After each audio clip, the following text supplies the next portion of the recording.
Hey y'all, everybody's favorite bumpkin here. Welcome back to another episode of Ramblin' Park slash Tool Talk at the Temple. That's right, this one's going to be a twofer, okay? I felt bad about missing out on Thursday night for you guys, so I figured why the hell not? Let's do a double whammy and kind of kill two birds with one stone and make up for some lost time, okay? About Thursday night. Well, if you guys caught the live stream Monday night last week, y'all know that I've been, well, I've been doing some work on the wife unit's car. I thought I was in the clear, but wait, there's more. So if you guys missed the live stream, let me bring you up to speed here with what I had to do on this thing. She's got a Chevy Sonic, and good little car. We love the thing. You know, it's zippy, it gets good gas mileage, it's comfortable, it holds all of our crap, it rides good, ticks off all the boxes for us because it's not some gargantuan, land yacht that you can't park anywhere down here in Florida. And plus, we can get in and out of all the little, nooks and crannies wherever we need to. Anyway, years and miles go by. Miles add up, y'all. I mean, look here, all right? So we're 180,000 miles into this thing, and it needed a little bit of love. Let's tick off the short list here just to bring everybody up to speed where we know where we're all coming from, okay? Full AC system rebuild. Compressor ate itself alive, so it shot the system full of shrapnel, had to flush all that crap out, and that involves new compressor, a new condenser, the part out in front of the radiator. I put a new line on there because it had one that was a little sus looking, and it looked like it was weeping just a little bit, and I had to take it off anyway. New expansion valve, new dryer, all that stuff. We had to flush the evaporator out, get all the shrapnel out of it, get all the crap cleaned out of it from the previous compressor failure, then put it all back together. While I was doing that, it got a new catalytic converter, it got new oxygen sensors, it got a new exhaust manifold, and it got a new turbocharger. Because, yeah, like I said, mileage, y'all, things add up. And in this case, the mileage didn't add up because her turbocharger was losing efficiency and it was dragging. It wasn't spooling up quite as much as what it's supposed to whenever the computer would expect to see a certain amount of boost from the turbocharger. It just wasn't getting it. So that was making her fuel mileage go down, and it was costing about 5 to 6 mile a gallon, deficit on fuel mileage on average. So, hey, y'all, with gas prices the way they are, even though they're coming down right now, every little bit helps. So it was time to do it.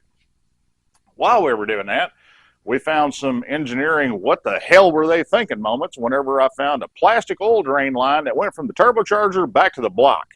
It was plastic. It looked like black plastic split loom kind of plastic. That kind of plastic. It's that far away from a turbocharger that gets 700-800 degrees easily. Oh yeah, and also a catalytic converter, which gets 1,000 to 1,200 degrees easily. What the hell were they thinking? I can tell you, they wasn't. That, and also tie into that a coolant fitting. I found a metal water outlet for it a few years ago. Solved that problem. But there's a little bit of plastic piece that it finally checked out. I wasn't going to spend $40 on another piece of plastic that was going to fail again. So I made the damn thing. Now it's all metal. I ain't got to worry about it. Fast forward to Friday. The wife unit's been driving her car. It runs good. It drives good. She's happy as a clam. Also, I did some regular maintenance on it while I was doing everything else because I had to take the whole freaking nose of the car off, the front bumper, every damn thing. She pulls into her parking spot at work about 2 minutes after she gets there, right before she turns the car off to go in and start her day. Damn radiator split on the thing. Steam, coolant, water, shit spraying everywhere. Why me, God? Because here's the thumb in the eye on this. Everything that I had to do that required me to pull the nose off of this car, the condenser primarily, yeah, that part, I got to pull all that off again to where I can put a radiator in it.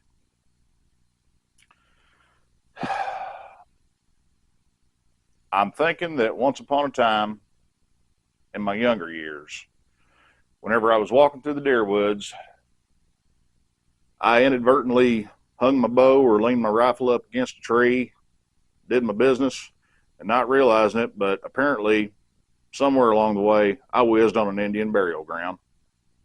This is the penance that I pay for my actions. So I got to take apart 75% of all the shit that I did last weekend, right after Thanksgiving.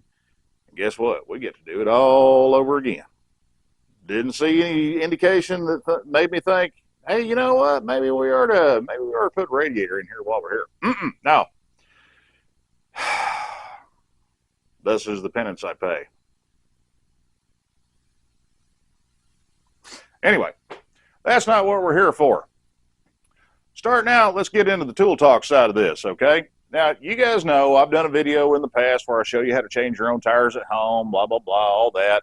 And if you all will recall, we had a questionable tire machine that we obtained through, very less than expensive means via eBay. When me and Josh got a hold of this thing, we put it in Josh's shop. And granted, I mean, it's better than nothing. It's better than kicking ahead. But it definitely had its shortcomings, too. Tires kept popping out of the little claws that hold the thing, and I was thinking, damn, I wish I could find what I used to have when I had my shop open in Arkansas. Well, y'all, I found it. Give me just a second, and I'll bring you up to speed, and I'll show you this thing. All right, guys, hang on. We're going to go for a little field trip here. Bear with me. All right, there. Kind of ugly, ain't it? Well, there's a reason for that. I only paid $10 for this thing on Facebook Marketplace. Now, the bottom portion of it here, that is your typical Harbor Freight Central Pneumatic Pittsburgh, whatever you want to call it, tire machine. It's got a bead breaker right here. They give you a real long tire iron thing, if you want to call it a tire iron, and you're supposed to stick it in that tube and use that as a lever to push down to pop the bead. Now, the biggest problem with these, they bolt together, but they got a pretty short platform to them. And if you didn't bolt one of these suckers down to the floor, it was pretty damn miserable because you just didn't have any leverage on the thing. Now, the way this worked is that part unscrews. This part just slides up off here. And the idea was you're supposed to take a car wheel, drop it on there with that little pin going up through one of the lug nut holes, and then drop that down there, put that on, spin it down, and tighten the whole mess up to where it clamped down here on this disc down here on the bottom. Well, hey, dummy, we're talking about motorcycles on this channel, right? Well, yeah, mostly. Occasionally we do stuff with four wheels, although I try to avoid it like the plague. Right now that strategy is not working well for me. But here's where this comes into play. They used to make a motorcycle attachment for these things. You take that little spider bar here and the top tube off of it. And then you take this and you drop it down on there. Now this has got a threaded stud on the inside of this to where the idea was to spin it around, spin it around, spin it around, spin it around. Don't lose your balance, fall over and kill yourself. But anyway, this part threads all the way down in here. Now obviously I haven't threaded that all the way down here because it would look really awkward and it would take a hell of a long time on the video and it's kind of irrelevant anyway. But I digress. You guys are probably asking yourself, what the hell is this part for? Well, when they sold these things, the idea was they gave you two steel rods that were supposed to drop down from the top here, go through the bearings in the wheel, and then the big homely tire iron that they gave you that was about 3.5, 4 foot long.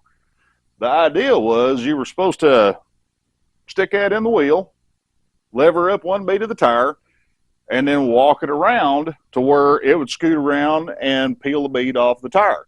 Sounds real good in theory, right? Didn't work worth a damn in the real world. Honestly, it was kind of useless as tits on a boar hog if you want to get right down to it, because all it did was just scratch the shit out of your wheels and it didn't do much for taking tires off the wheels. So I never used the thing. What I am doing, and what I did in the past on my old setup, this overhead bar here, it just bolts onto the frame. I'm going to take that off, get rid of it, because I never use it. Y'all know me, old school, tire irons, tick, tick, tick, tick, tick, tick. I'm done. I'm used to it. But the big thing that this thing has going for it over the design that we had bought for Josh's shop. Anyway, the biggest downfall of that style is the claws that grab the wheel. They were thin, man, and I mean, they might have been 3/8 of an inch wide, if that, and they had them, they were just metal hooks, and they had them dipped in like plasti dip or something to try to keep from scratching your wheels. Yeah, I mean, they tried, but the thing is, where they went on the arms and where it came in to clamp on the wheel, everything was so wibbly wobbly flexing around that anytime you'd pry on the tire to try to tire iron, the tire off the wheel, it'd flex around enough where it'd pop up out of the claws, especially if you're doing something real stiff like, say a touring bike, kind of like the old beige Malaise bike that we did tires on whenever we did the tire video. There was a whole lot of cussing involved in that video that y'all didn't see because, we didn't want YouTube to kick us. That's where this design is a little bit different, and that's why I wanted one of these things so bad, because they had an idea back in the day. It's just these things are made to a price point, y'all. Now, what they did whenever they made these things, it was kind of a piss poor half-ass effort on their part. I'm going to turn this where y'all can see. I'm going to turn this the other way where y'all can see. They had a little rubber block that just dropped into this open cavity on this piece of rectangular tubing, and it got backed up by this flange that sticks up here. The problem is they were just hard rubber, and after about a year, they'd start weather cracking really bad, and they'd fall apart and they'd disintegrate. You got to go back to Harbor Freight and buy more of them. I mean, Harbor Freight used to sell them as replacement parts for these tire machines, but it was kind of a pain in the ass. Well, I paid a whopping $10 off of Marketplace for the base with the bead breaker and this motorcycle attachment. Now, granted, this part, the upright section, I ain't using that. I didn't get the big ugly tire iron with it. Guess what? I ain't using that neither because I got plenty of cheater pipes around here I can use for breaking tire beads, and I damn sure ain't going to try to use it for peeling one off the rim. But here's how we hold the tire onto the machine since the rubber blocks are gone. They're missing. Now, some of you guys may know what this stuff is. You may be familiar with it. Some of you may not be. The trade name for this is Delrin, and it is basically what they call a engineering plastic, or it's UHMW, ultra high molecular weight.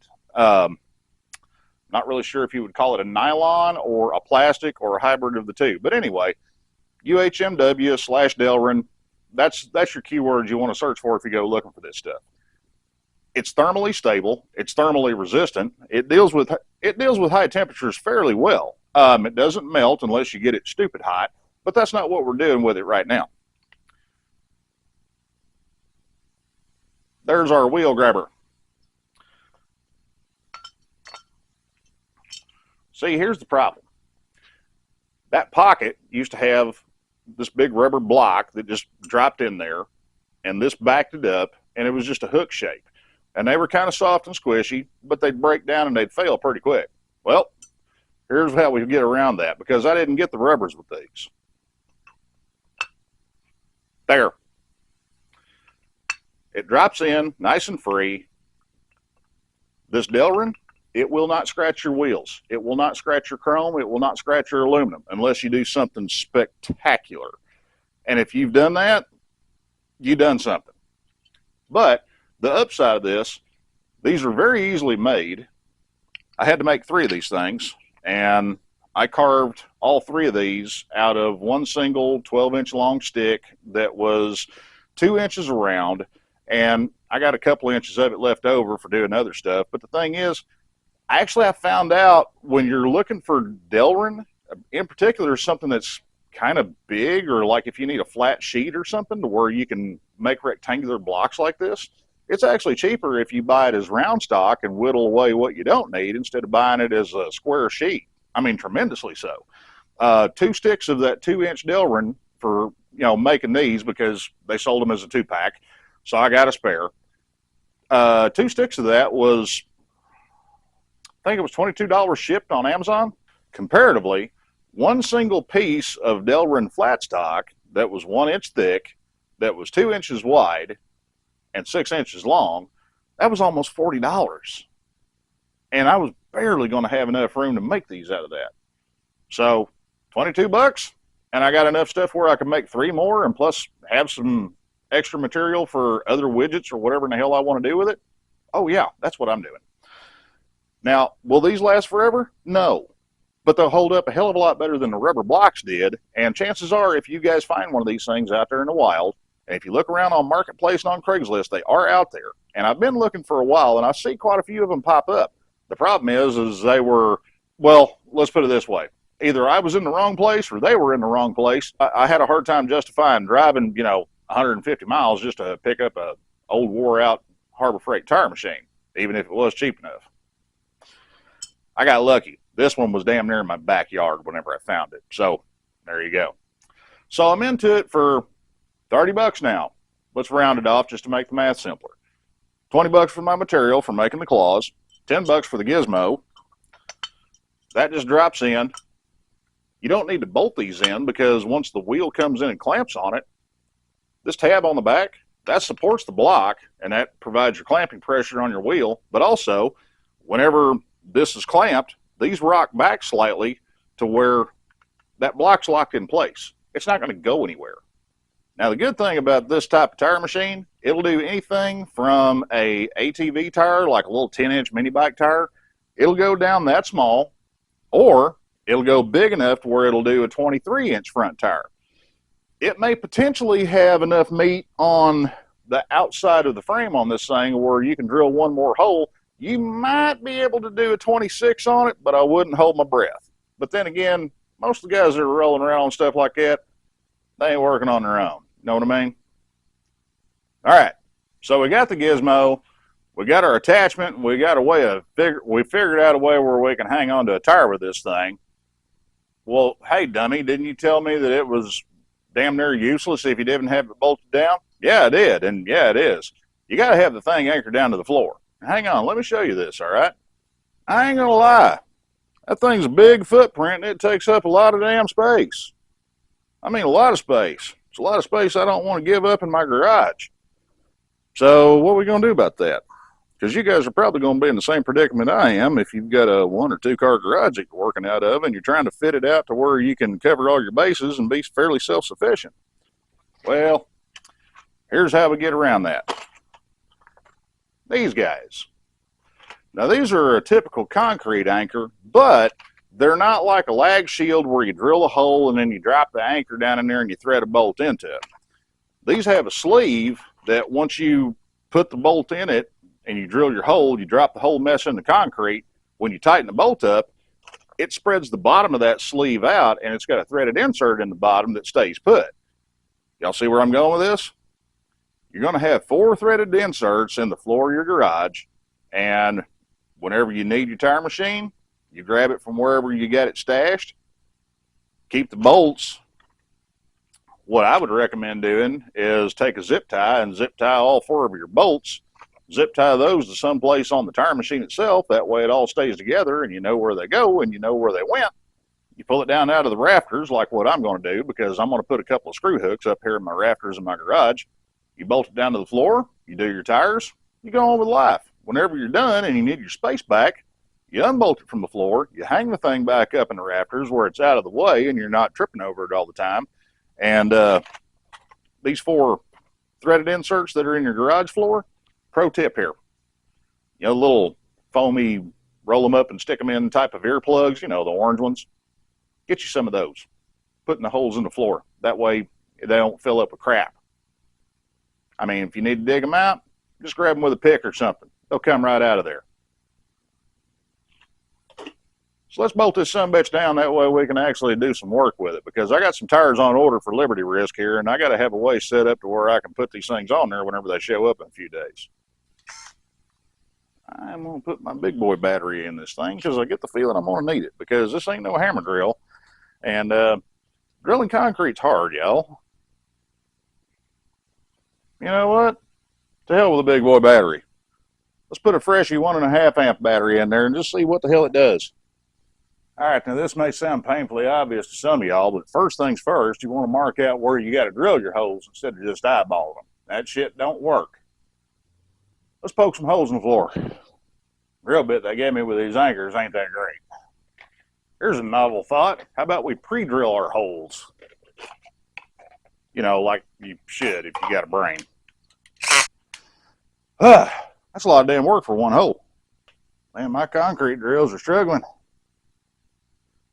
This is some old hard shit.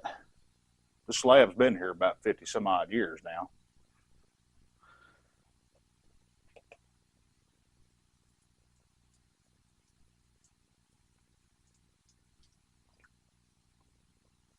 Really, people? We're going to be this childish about this? What the hell did you perverts think I was doing? It's water. Duh. Well, I do believe we ran through that battery. It's okay. We got the grown-up battery. That one's 4 amp. I'll admit to overheating the shit out of this thing pretty damn bad, but I figure if it's going to die, I'm going to figure it out fast. Besides, 2-year warranty on these things, y'all. And just so you guys know, whenever you're setting these kind of anchors, you don't want them to just drop in the hole. They're intended to be a drive-in fit. It's just sometimes you got to waller the hole out a little bit because a little too tight to drive in. Now, in this case, since we're going to be putting bolts in and then taking them back out occasionally, 2 things. Number 1, if it's a little on the tight side, that's fine. Number 2, make sure you put oil on your threads whenever you're seating the anchor. And then, after that, put anti-seize on your threads, because you got to think, the threaded part, that's down in the concrete, so it's going to draw groundwater, it's going to get corrosion. Give it a little bit of chance to live, okay?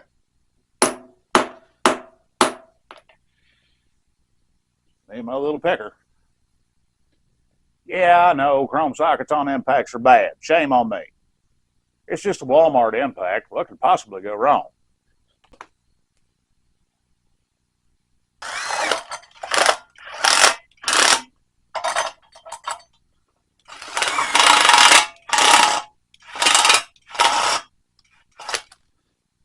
Now, I know there's a few of you boys out there that work concrete, construction, masonry, things like that are sitting there thinking right now, man, he just screwed the hell up. And you would be right. I got 2.5 of my inserts that are spinning in the slab. Now, granted, I shortened up the sleeve on that insert a little bit to account for the thickness on the legs on the tire machine. That way I wouldn't have to run out and go buy new bolts. I may end up having to rip these things out and put some new inserts in there with some longer bolts, but we'll see. Just for the sake of the video, though, we're going to proceed as planned. I'm not exactly sure what in the hell I'm going to do with this upper half, but I'm going to keep it around. I'll figure something out, even if I got to use it for making spacers or brackets or making a stand to hold something or, you know, something to hold a weenie roasting stick that goes over the campfire, whatever.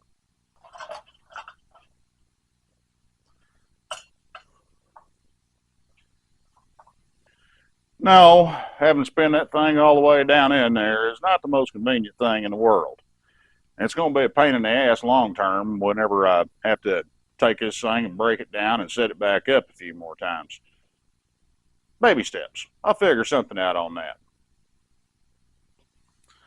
But in the meantime, what we do have is a nice stable platform that will hold tires for us while we're changing them out on the wheels. These 2 here, they're fixed. Now there's holes in these beams where you can adjust for, you know, different diameters. This guy here, that's the one that does all your clamping.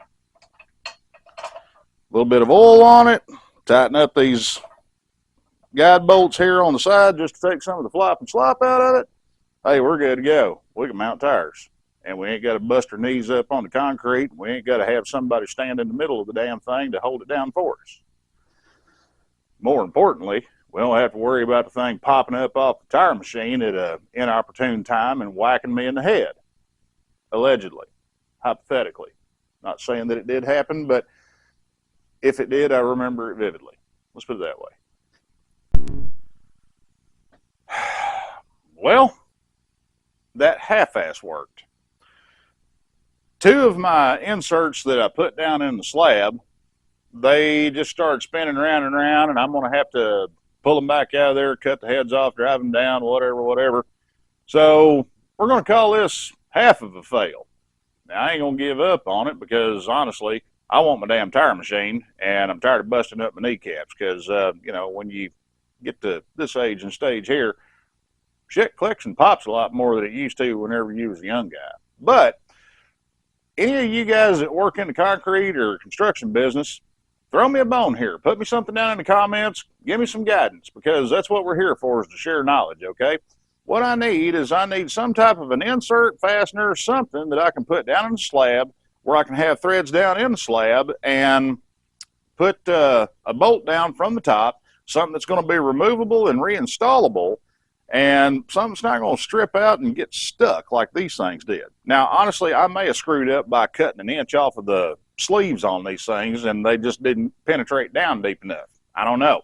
Like I said, I'm not a hammer and nail guy, but any of you guys out there that, you know, can shed some knowledge on me, trust me, I'm all ears, all right? Let's set that aside for a little bit, because, like I said, I got 2 out of 4. And plus also I got Petty Officer Squid Boy. I can use him for ballast if need be. But it's going to be a few days before I get the tires for Liberty Risk in, so I ain't got to worry about it like right now. But that kind of brings us to the second half of this video. We're doing Ramblin' Parked, and it ain't Liberty Risk. But let's do some motorcycle shit. Sit tight, y'all.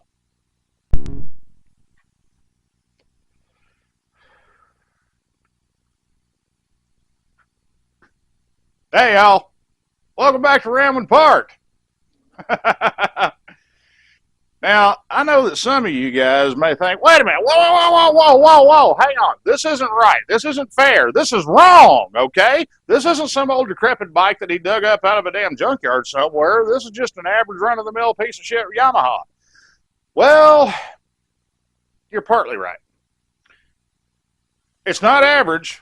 It's not run-of-the-mill. It's kind of a half-breed if you want to know the truth about it. But it ran when parked, because I parked it out back of the garage about 30 minutes ago. So it meets the criteria, okay? Now, for you guys that don't know, this is my personal 2006 model Yamaha Roadstar 1700, affectionately known as the Bastard Glide. And I've got my good buddy Shelby Daytona to thank for granting it that moniker, because the instant he said it, it just stuck, because it fit perfectly. I mean, there's no better way to describe such a half-bred, half-baked amalgamation of cast-off parts and leftover shit that I managed to bolt together on a motorcycle and make it run up and down the road, not only safely, not only reliably, but very well and very comfortably, while getting an improvement on the ride, the handling, and the performance all across the board on this thing. Brother, you nailed it with that shit. So anyway, let me introduce you guys to the Bastard Glide, or the Roadie as a lot of people know it. BG for short. Let me give you a little backstory on the Roadie here. This bike, I actually worked on this bike for a couple of years before I came to own it. This bike belonged to one of my customers at the Ride Factory, and she rode it pretty regularly. This bike originally started out having a trike conversion on it. Then it got involved in a wreck where it cartwheeled and it crushed the gas tank and the instrument cluster, so that's why we've got this odd duck gas tank on the thing, and I just never have painted it because, y'all know me, I'm cheap. One of these days I may get around to actually doing it, but the thing is, I hate doing paint work. I'd rather take a beating than do paint and body work. Anyway, back to the story here. She had this bike into me a few times over the years. She bought her a Heritage Softail, and this bike set kind of relegated to backup bike status, if you will. Anyway, it sat out back of her house for about a year and a half, going on 2 years, out in the weather, unloved and unwanted, and basically nobody gave a damn about it. And she decided that she wanted to get it up and running to where she could have a spare bike or maybe sell it. And she brought it up to me at the Ride Factory. 2 years of sitting outside was not kind to this bike. The carburetor was literally full of what appeared to be red clay mud upon initial inspection. Turns out what it was, the air cleaner that this bike has got on it, everything lines up just wrong on the factory carburetor on a Roadstar with that air cleaner, because that badge on the tank over on the right hand side, when it's out in the rain, water will run down the side of the gas tank and it hits this edge right here and it drips down and it follows along the bottom of the gas tank and it lands right on top of an exposed K&N air filter for a Barron's big air kit. And when it does that, it drips right directly straight into the mouth of the carburetor. So not only was the carburetor full of water, literally water, it had about a 3/4 of an inch layer of rusty pudding that literally looked like red clay mud sitting in the bottom of the float bowl whenever I pulled it off. The intake valves on the rear cylinder head on this thing, they were rusty. They were pretty scabby looking. They were gross. That wasn't that big of a concern at that point. The big problem was the carburetor, because it had corroded so badly that there were some passages in the carburetor that I could not get clean and get cleared out and make it a functional carburetor.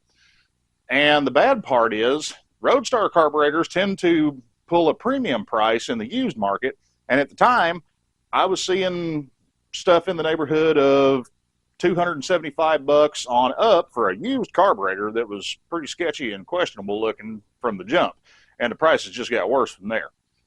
So anyway, faced with that, and also needing 2 tires, a brake rotor on the front, a brake rotor on the rear, because one of the front brakes and the rear brake, they'd both been run metal to metal by the time the bike got parked, and the rotors were way below spec. They were damaged. The tires were bald on the thing. It needed a battery, carburetor, service, among other things.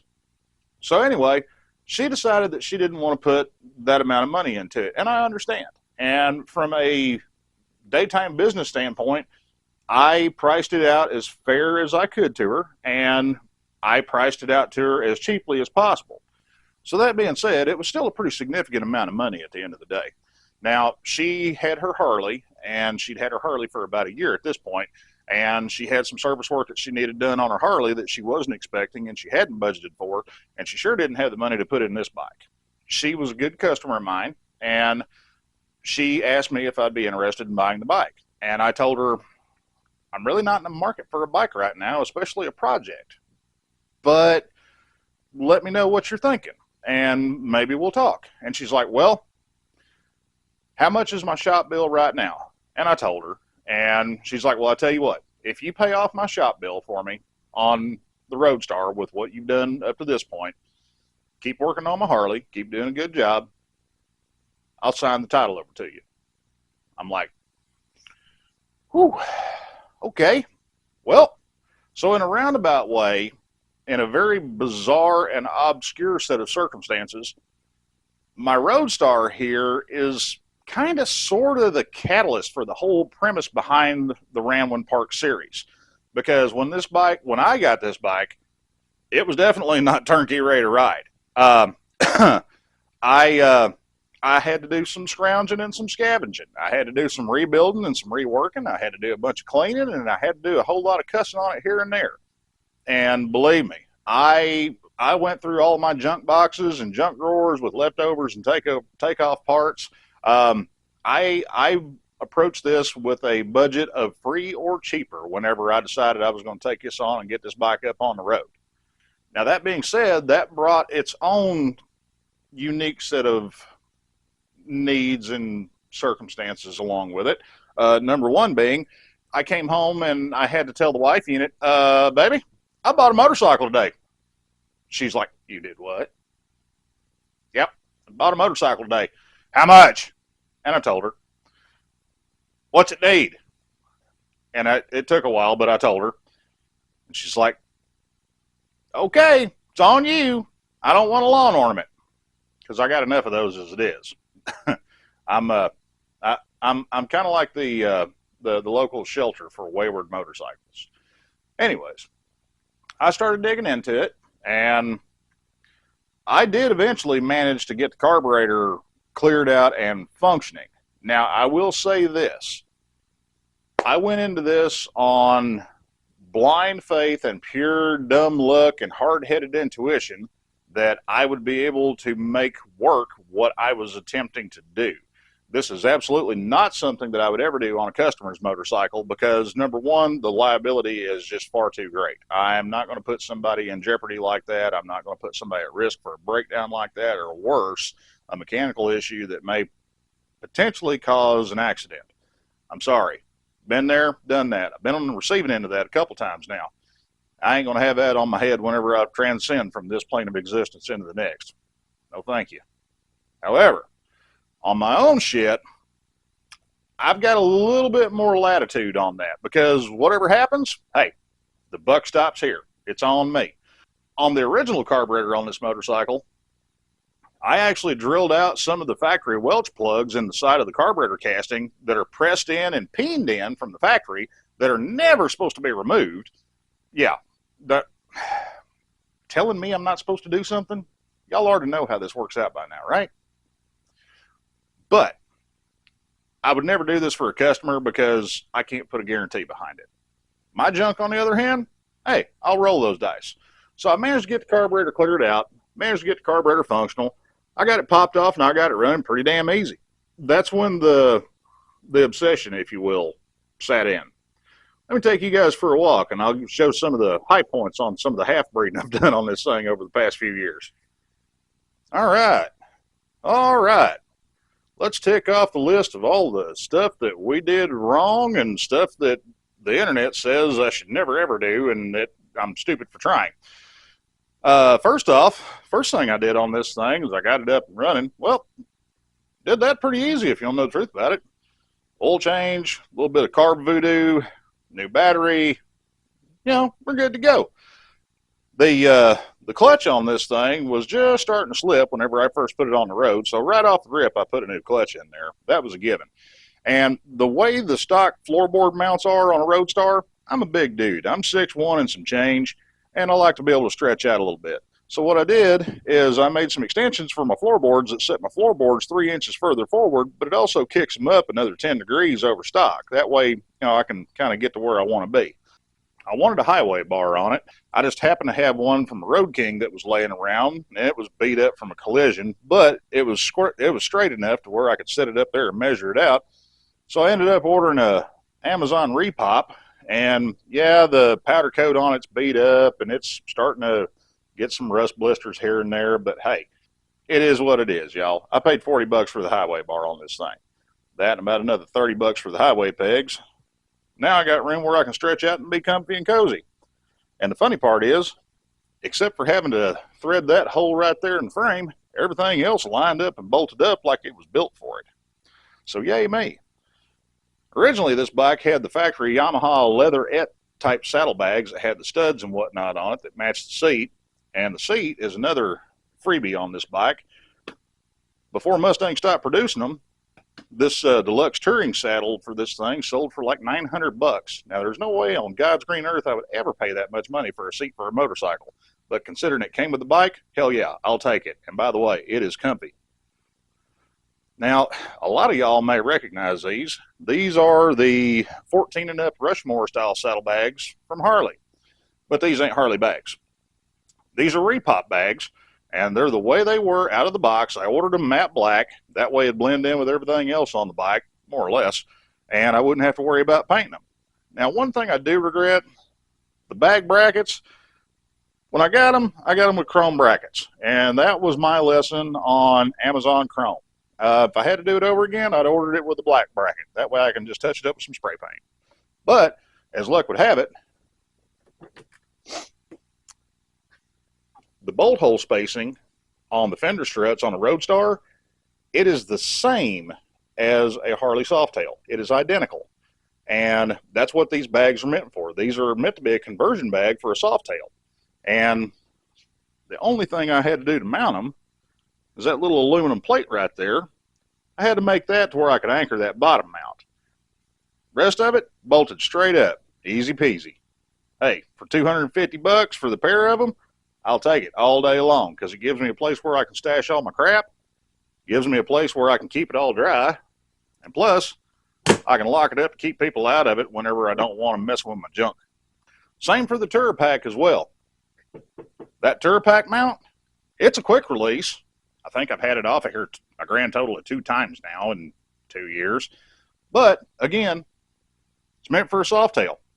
That way you can put a Tour Pack on a Softail. I went with the 14 up style Tour Pack on this, and I went with the King Tour Pack because I could carry a lot of crap with me, and I wanted room for a lot of crap. The chrome, yeah, no, that chrome is sketch to say the least. As far as mounting the tour pack goes, the only thing that I had to do to mount the tour pack is where you normally bolt it down to the bottom plate. If you look in there, you can see that little piece of aluminum flat bar that I've got in there. That's something I dug out of the junk drawer to where I could space my mounts out, because the Roadstar fender, actually the fender struts, the total width of them is right at 1.5 inches wider than what the ass end of a softail is. So I needed to move them over 3/4 of an inch per side. Other than that, guess again, it bolted right up.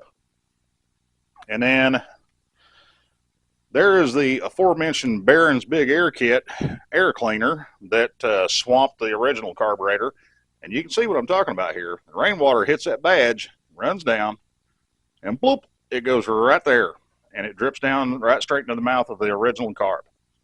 Now, the way the flat slide carb that I'm currently running is made, I don't have a problem with it pooling water, which is outstanding. Besides, just to play it safe, inside this air filter, I've got a little beer can shroud up here on the inside of the air filter to act as a tent, if you will, to keep rainwater from dripping down into the carburetor, just in case. You never know.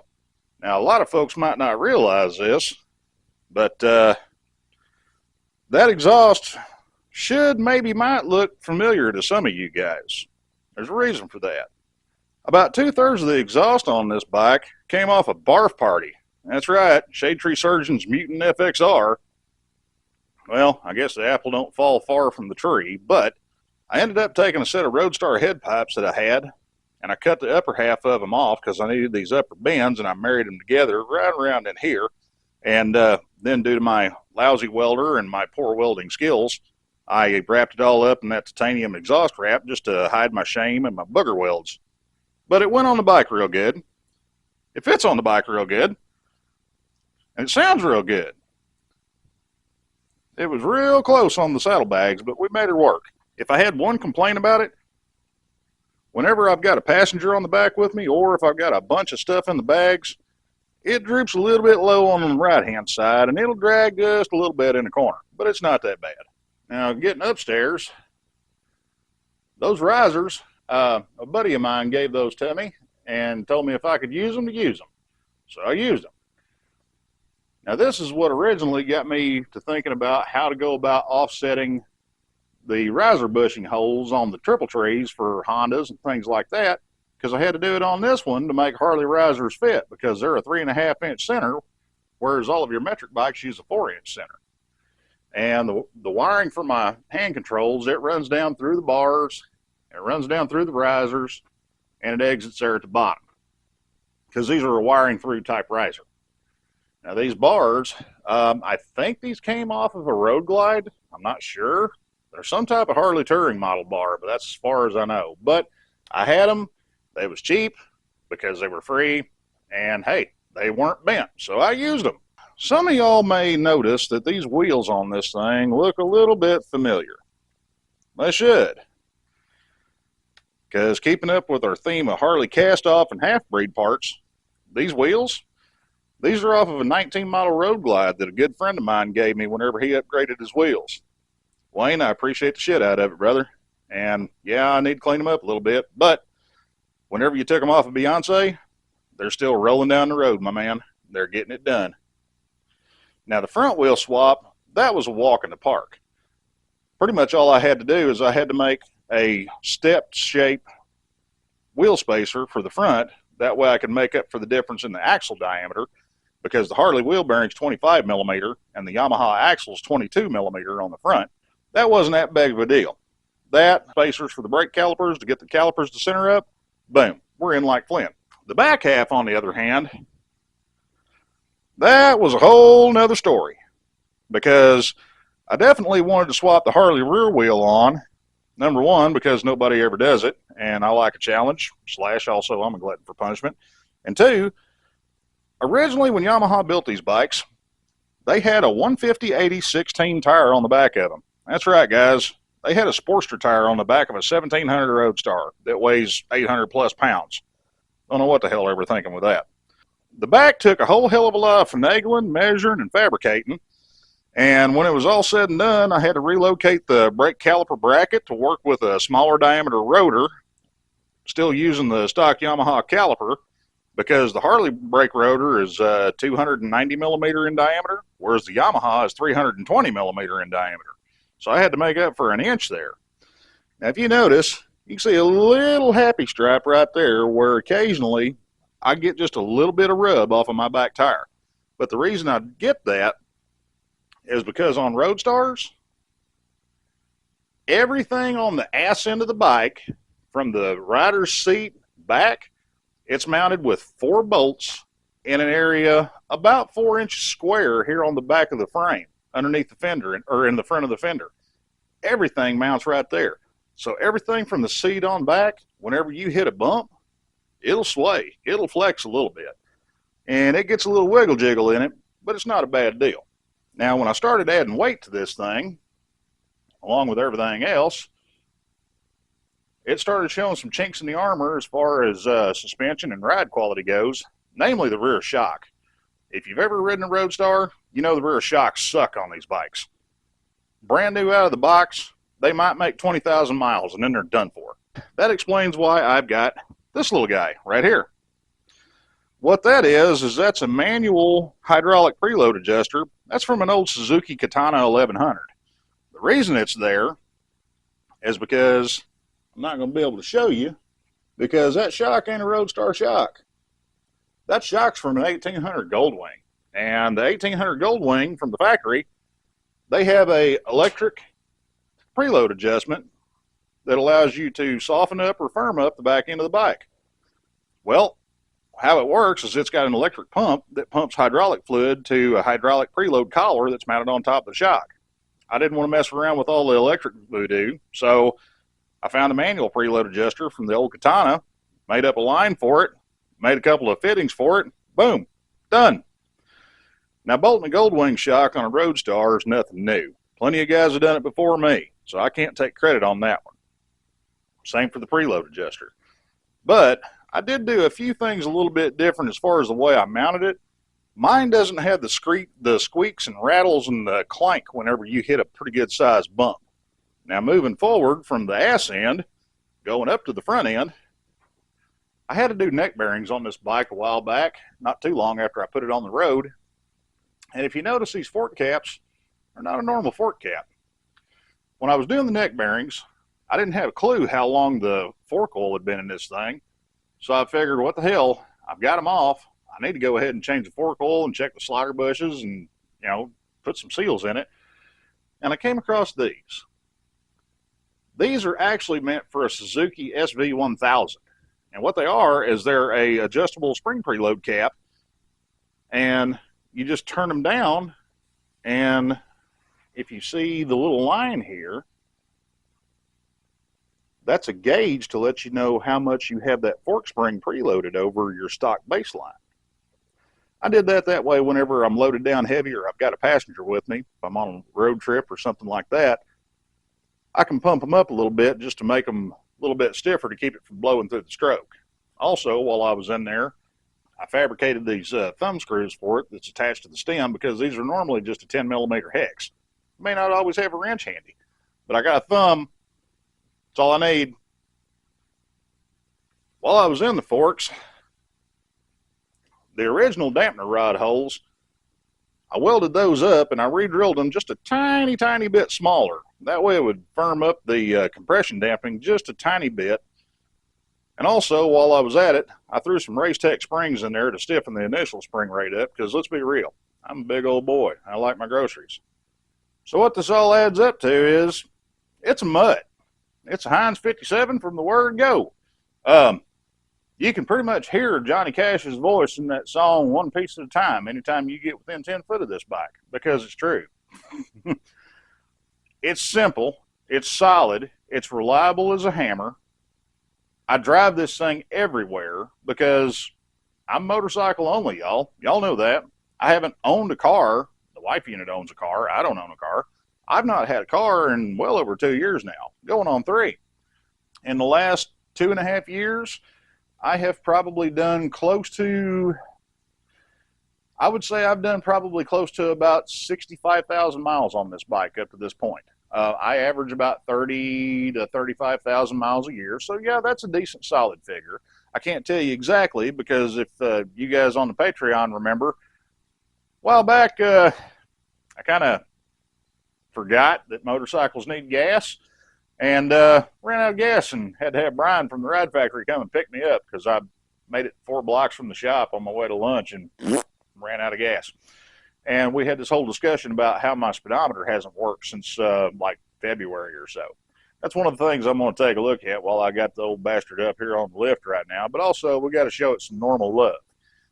Oil change, filter. I'm going to clean my fuel filter because, yes, I use a fuel filter that is able to be disassembled to where I can check the filter element and clean it out.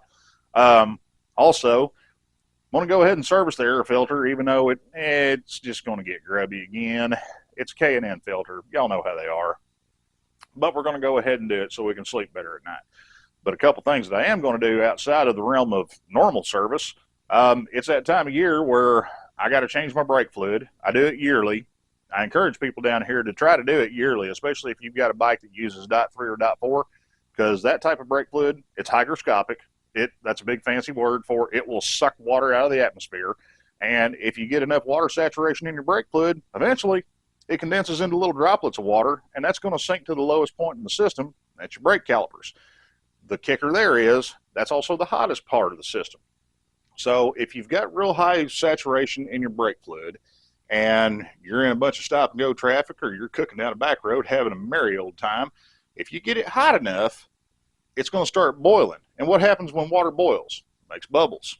And that's when your brake lever says, ha, ha, ha, ha, ha. Yeah. Change your brake fluid, guys. Not only will it make the lever feel a hell of a lot better and you'll have a lot better feedback from the lever, it'll save you a lot of damn money in the long run because, let's be real here, an hour in the garage, 10, 15 bucks worth of brake fluid tops, and that's if you buy the sexy high-speed stuff, which I don't. I buy mine from Walmart. Yeah. If you service your stuff, flush it out every couple of years, that'll keep you from having corrosion issues. That'll keep you from having the draggies. And that'll make it feel just a whole hell of a lot better and a lot more consistent. I'm not going to bore you guys and hold you hostage here and make you watch me change brake fluid and put oil in a motorcycle and fiddle fart around with my speedometer and probably 20 dozen other little nitpick, knick-knack things that I'm going to come across between now and by the time I'm happy with where I'm at and I decide, okay, I'm done, and roll this thing off the lift and put it back in the driveway. Because it's got to be on the road to drag my ass back to work at the Ride Factory tomorrow morning. That being said, I wanted to take a few minutes and just say, for all you guys out there that have been hanging out with us from the jump on this, especially everybody over on the Patreon site, thank you. You guys are awesome. You are amazing. You guys have allowed me to share brain space with you and in a lot of instances share personal stories with you on an individual level. And y'all have shared things with me, support, encouragement from the bottom of my heart. Thank you. I appreciate that. And I really don't have the right words to express to you just how much that means to me. But thank you. And I want to let everybody know, Patreon folks, channel members, all across the board, Christmas is right around the corner. I'm working on a big Christmas present for you guys. Give me 2 weeks, and we'll have something to talk about. Y'all get a kick out of it, okay? Well, guys, it's been fun. Sorry I missed you Thursday night, but sometimes life gets in the way. And right now, life is all up in my way. I want to let you guys know, each and every single one of you guys that show up for the premieres, each and every single one of you guys that hit that like, hit that share, hit that subscribe button, y'all are awesome, all right? Seriously, y'all are awesome. It's people like you that help me, find a reason to keep going with this because, let's be honest here, I got a lot of shit going on, y'all. But the thing is, I love being able to meet up with you guys, have some time with you, share stories, share knowledge. Speaking of sharing knowledge, go over, check out the Patreon site. You don't have to spend one plug nickel to join my Patreon. I'll tell you that right now. It requires zero financial investment on your part whatsoever. If you choose to elect to donate to the cause, we greatly appreciate that. However, we're assembling one hell of a knowledge base over there on the Patreon site, and there are some extremely intelligent and talented people over there, and we're gaining more and more as the days go by. So give it a look if you would. All right, so that's going to do it on this one, y'all. Sorry it's a little vague, but kind of had to because, you know, time and stuff. I got to have time to work on motorcycles, but I got to have time to make videos and stuff too, because right now the wife unit is pulling double duty at work, and I got to remember how to punch buttons on a computer and stuff. Now, guys, give you fair warning right now. I got to do some surgery on the wife unit's land speeder, aka the Chevy Sonic, the little bitty white turb, T-U-R-B, because it's missing the O on the badge. It's a turb. Little turby. I hope to have a video for you guys Thursday night, but I can't promise you anything. So we're going to play that one by ear, all right? Till I see you next time, remember, be safe. I love you. Don't do anything I wouldn't do. Don't do anything your mama would frown upon, because remember, mama's watching, y'all. I'll catch you on the flip side. Force will be with you, always.